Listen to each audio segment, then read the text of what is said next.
I don't have enough for Taco Bell, but what I do have pleases me greatly. Tonight, we'd like to talk about the most famous and most beloved modules that were ever made.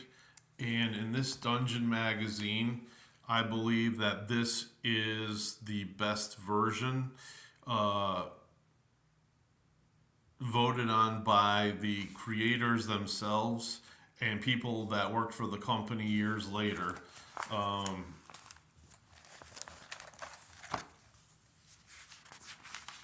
we'll just do a quick rundown here. Um, if I can, I'm having trouble seeing her. Anyway, yeah, you got Monty Cook, Bruce R. Cordell, Ed Greenwood, uh, Gary Holland. What are some of the other? Let's see. Gene Rabe, John Ratcliffe, Bill Slavicsek. So all these guys worked for the company for many years, and here's a good countdown. I made a longer version of this, but it just took too much space up on the phone, so I had to start over. So at number 30, we've got the Ghost Tower of Inverness, a great adventure. If you just want to make some characters on the fly and go from there, really a lot of fun, a classic. The Assassin's Knot, if the players are lax in getting things done, there's a timeline automatically run by the DM, and they can fall behind or they can lose the adventure. In other words, people get murdered to the point where, I mean, they just fail. The Lost City, a wonderful adventure. Again, you can just roll characters up and go right at it, and it's got kind of a weird, funny take to the adventure. I want to say The Sinister Secret of Salt Marsh is a classic, but I've never run it. I've never played in it. The City of Skulls. I've actually read through this. It sounds interesting. It would be kind of difficult, I think, to run as a DM. There's some things I would change in there, but otherwise, you're putting a high level party up against us and a lot of his minions. Dragons of Despair, number 25. It's the first of many Dragonlance modules, and it was a lot of fun. There's just this cave that you just hundreds of feet deep that you just rope down into, and then you go from there. Very interesting. City of the Spider Queen. This adventure was published in hard and soft cover. I've actually got the thing, but never read it, so I don't know what to tell you. If anything, I'd probably backdate it so I could run it in first edition or second. Uh, the Forgotten Temple of Tharizdun. I have been a player in this. It's a meat grinder. Very, very difficult to win in this adventure. Your players have to be smart, crafty, and lucky for sure. Here's another one: Lost Caverns of Tajkanth. Um, Difficult doesn't even begin to describe this. I was a player in this, and we had to re-roll characters several times. That's how difficult it is. If you're a DM, a dungeon master running this, don't run the adventure as if you're running it at a convention, trying to get one group in after the other. Have a little mercy on your players. Very difficult. That's all I can tell you. Here's one, Dark Tower. This is one of the only adventures in here not written or made by TSR Games. This is done by, what was it? Something, Judges Guild. And they're known for actually producing a lot of second rate stuff, but they actually must have made something good. And I think this was very early, way back in the late 70s, early 80s. So they must have had at least one writer who knew what they were doing.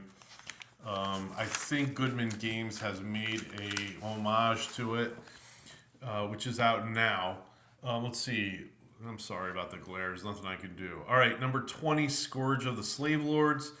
The players will get captured and have to escape some sort of a dungeon, prison, or otherwise to get their gear back. If your players aren't smart enough to know when to surrender, there's a problem because they'll be killed. Number 19, Against the Cult of the Reptile God. I ran this thing, and it's a good one. It shouldn't take more than, I want to say, about 5 or 6 weeks. If you're like us, you just play maybe 3 hours a week, and it's a good one. The trouble lies beneath the town. Here's one, The Hidden Shrine of Tamowachan, something like that. And beautiful artwork inside. I've never gotten to play or run this one. Just amazing artwork, and I've read some of it. It just seems really well produced and everything, but never got a chance to run it. And I think I own one or two in the shrink wrap. Let's see, Ruins of Undermountain. Never played it. I own one of these. It's in the shrink wrap. Don't plan on opening it. The Isle of Dread. I've never run it, but one of my friends did, and we probably got about halfway through it. I don't want to fool you. It was fun for what it was, but my friend gave up as DM. This is a great one. Castle Amber, the boxing match, the ghostly food service, the tarot card game. There's just so many awesome encounters in this adventure. I give this one my highest recommendation. Again, it's another one where you can just build characters and go at it and have fun, if you don't care about them. Let's see, Dead Gods. I've never run anything from Planescape, but I saw the blurb here and it was very interesting. After having pined for Orcus's return ever since Jim Ward's Angry Mothers from Heck, no more Demon Dragon editorial. D&D fans not only have got to have their PCs play the role in the big guy's return, but they also get a chance to cavort on his gigantic dead body in the astral plane. So if you like Orcus, I guess there's something you want to do. The Dwellers of the Forbidden City, beautiful brown cover. This adventure, I can tell you, is a lot of fun because there's certain things going on in it. Plus, the DM gets a section of map that he can design himself. They left it empty on purpose, so you can play the adventure as is, or you can write some stuff yourself, which is always fun. The Forge of Fury, 3rd edition adventure. One of the only things I ever got to play. It was a lot of fun. Here's something from 2nd edition I don't have. The Gates of Firestorm Peak, number 11.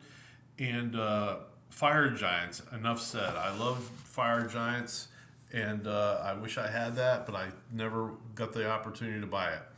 The Return to the Tomb of Horrors, a big box set that's got the original Tomb of Horrors inside it.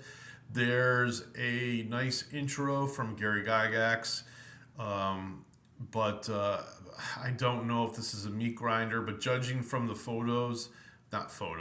illustrations and everything included in it, I would say I don't plan on running this, maybe ever. White Plume Mountain, a great adventure. You get a fun house feel as you're going through the adventure.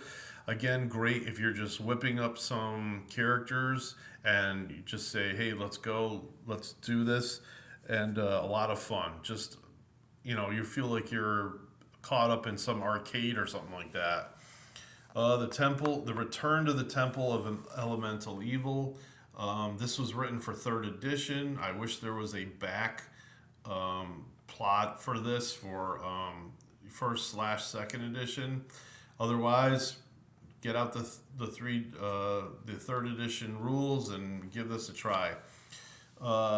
Keep on the Borderlands, obviously a classic. Everyone should play this at least once in their lifetime, especially if you're a D&D fan. This is the one most early gamers grew up on, and we've probably played it 3 or 4 times. Here we go. The Desert of Desolation. They turned 3 modules into one super module. It's a lot of fun. There's genies, there's other things like that involved, tombs. It's got an Egyptian kind of feel to it. Pretty good. Okay, on to the big boys. So we got Expedition to the Barrier Peaks. I'm already over 10 minutes. This one's a great one. Goodman Games did a homage to it in a large hardcover book, fifth edition, and the first edition versions of it in that book. Temple of Elemental Evil.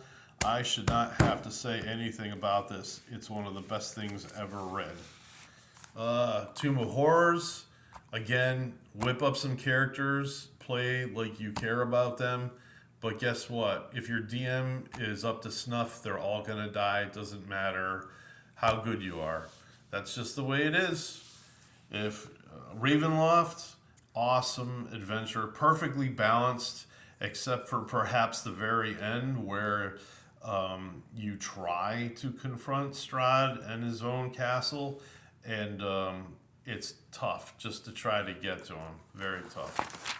And finally, the best one of them all, according to this magazine and the writers of the game, Queen of the Spiders, which is nothing more than the giant modules G1 through 3, Hill Giant, Frost Giant, Fire Giant, and then you've got the D series, which is Descent into the Depths of the Earth, and I think there's a couple more, and finally you go on to Q1, which is Loth's home plane, I guess. We've played this. We actually get to play it all the way through.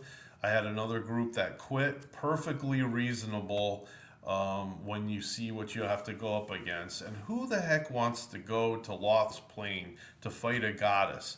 It's not like you're going to win. So these were the adventures that, again, garnered the top picks of all time. As far as I'm concerned, 4th edition probably doesn't have anything worthy. And this 5th edition, maybe Strahd, the reprint or the remake of Ravenloft, is probably the best thing written for 5th edition. I've gotten to play that a couple times. It's super good. Hey, that's it. Good night. Have a great weekend. And stay out of the cold.